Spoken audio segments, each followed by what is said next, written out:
നമസ്കാരം. കഴിഞ്ഞ ദിവസം നമ്മൾ ചെയ്ത വീഡിയോയിൽ അയർലൻഡിലെ ന്യൂസ് അപ്ഡേറ്റുകൾ പറഞ്ഞ കൂട്ടത്തിൽ നമ്മൾ കുടിയേറ്റ വിരുദ്ധ കലാപവുമായി ബന്ധപ്പെട്ട് നോർത്തേൺ അയർലൻഡിലെ പല സ്ഥലത്തും കലാപങ്ങൾ നടക്കുന്നുണ്ട് എന്ന് സൂചിപ്പിച്ചിരുന്നു. മാത്രമല്ല, ഒന്ന് സൂക്ഷിക്കുന്നത് നല്ലതാണെന്നും പറഞ്ഞിരുന്നു. ഇന്നത്തെ ഇവിടുത്തെ പല ഓൺലൈൻ പത്രങ്ങളിലും വന്ന ഒരു പ്രധാന വാർത്ത ഇതായിരുന്നു: കുടിയേറ്റ വിരുദ്ധ കലാപത്തിന് ഇരയായ മലയാളി യുവാവ്. കൂടാതെ അതീവ ജാഗ്രത പുലർത്താൻ നിർദ്ദേശവും നൽകിയിരിക്കുന്നു. സംഭവം നടന്നത് നോർത്തേൺ അയർലൻഡിൻ്റെ തലസ്ഥാനമായ ബെൽഫാസ്റ്റിലാണെങ്കിലും ഡബ്ലിനും ബെൽഫാസ്റ്റും തമ്മിൽ വെറും 160 കിലോമീറ്റർ മാത്രമേ ദൂരമുള്ളൂ. വേണമെങ്കിൽ നമുക്ക് ഇങ്ങനെ പറയാം, അതങ്ങ് ബെൽഫാസ്റ്റിലല്ലേ, അല്ലെങ്കിൽ അതങ്ങ് UK-യിലല്ലേ. നേരെ മറിച്ച് നമുക്ക് നേരെയാണോ വരുന്നതെങ്കിലോ? പലരും നമ്മളോട് ഒരുപക്ഷെ ചോദിക്കാം, ഇതൊക്കെ പറയാൻ നിങ്ങളാരാണ്? നിങ്ങളെ ഇത് പറയാനായി ആരെങ്കിലും ഏൽപ്പിച്ചിട്ടുണ്ടോ? എന്നാൽ ഞങ്ങൾ അറിയുന്ന കാര്യങ്ങൾ സത്യസന്ധമാണെന്ന് തോന്നിക്കഴിഞ്ഞാൽ അത് ഈ ചാനലിലൂടെ നിങ്ങളെ അറിയിക്കുകയാണ് ഞങ്ങൾ ചെയ്യുന്നത്. ഈ പത്രത്തിൽ വന്ന വാർത്ത നിങ്ങളുമായിട്ട് ഒന്ന് ഷെയർ ചെയ്യുന്നു. നോർത്തേൺ അയർലൻഡിൻ്റെ തലസ്ഥാന നഗരമായ ബെൽഫാസ്റ്റിൽ താമസിക്കുന്ന മലയാളി യുവാവിന് നേരെയാണ് പ്രതിഷേധക്കാർ കഴിഞ്ഞ ദിവസം ആക്രമണം അഴിച്ചുവിട്ടത്. അദ്ദേഹം ജോലി കഴിഞ്ഞ് മടങ്ങുമ്പോൾ രാത്രിയിലായിരുന്നു ആക്രമണം. ഏതാനും ദിവസങ്ങൾക്ക് മുമ്പ് ഇതേ യുവാവിന് നേരെ മൊട്ടയേറ് നടന്നിരുന്നു.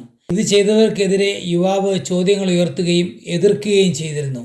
ഇതിൻ്റെ വൈരാഗ്യത്തിൽ കഴിഞ്ഞ ദിവസം പ്രതിഷേധക്കാർ സംഘം ചേർന്നെത്തി യുവാവിനെ ആക്രമിക്കുകയായിരുന്നു. ഇയാൾ നടന്നു പോകുമ്പോൾ പിന്നിൽ നിന്ന് തല്ലി താഴെയിട്ട ശേഷം കൂട്ടം ചേർന്ന് നിലത്തിട്ട് ചവിട്ടുകയായിരുന്നു അത്രേ.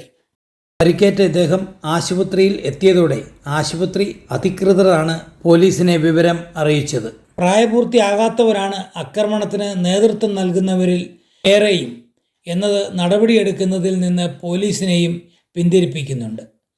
സംഭവത്തിന് പിന്നാലെ പ്രക്ഷോഭ മേഖലയിൽ താമസിക്കുന്ന മലയാളികൾ ജാഗ്രത പുലർത്തണമെന്നും അനാവശ്യമായും ഒറ്റപ്പെട്ടും നഗരത്തിൽ ചുറ്റി നടക്കരുതെന്നും വാട്സപ്പ് ഗ്രൂപ്പുകളിലൂടെ മലയാളി സംഘടനകൾ ഉൾപ്പെടെ മുന്നറിയിപ്പ് നൽകിയിട്ടുണ്ട്.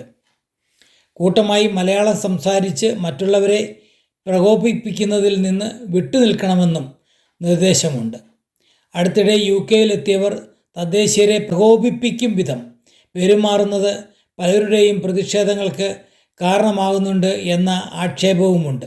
ഇത് ഒഴിവാക്കണം എന്നാണ് നിർദ്ദേശം. UK-യിൽ ഇംഗ്ലണ്ടിൽ ഉൾപ്പെടെ കറുത്തവർക്കും ഏഷ്യക്കാർക്കുമെതിരെ ആക്രമണങ്ങൾ തുടർച്ചയായി റിപ്പോർട്ട് ചെയ്യപ്പെടുന്ന സാഹചര്യത്തിലാണ് ഇത്. വിദേശ പൗരന്മാർ നടത്തുന്ന ബിസിനസ് സ്ഥാപനങ്ങൾക്ക് നേരെയാണ് പലപ്പോഴും ഇവർ ആക്രമണം അഴിച്ചുവിടുന്നത്. നമ്മൾ പറഞ്ഞതുപോലെ കൂട്ടം കൂടിയോ അല്ലെങ്കിൽ ഒറ്റ തിരിഞ്ഞോ മറ്റുള്ളവരെ പ്രകോപിപ്പിക്കാതെ അവരവരുടെ കാര്യം നോക്കി ജീവിക്കാൻ ശ്രമിക്കുക. പ്രത്യേകിച്ചും ഒരുപാട് കടകളും റെസ്റ്റോറൻറ്റുകളും ഒക്കെ നമ്മുടെ സുഹൃത്തുക്കൾക്കും മറ്റുമുണ്ട്. പ്രത്യേകിച്ച് മലയാളികളായിട്ടുള്ളവർക്കൊക്കെ ഉണ്ട്. അവരൊക്കെ ഒന്ന് കരുതിയിരിക്കുക. പ്രത്യേകിച്ച് പ്രശ്നങ്ങളും പ്രയാസങ്ങളും ഒന്നുമില്ലാതെ പോകട്ടെ. മറ്റൊരു വീഡിയോയുമായി വീണ്ടും കാണും വരെ നന്ദി, നമസ്കാരം.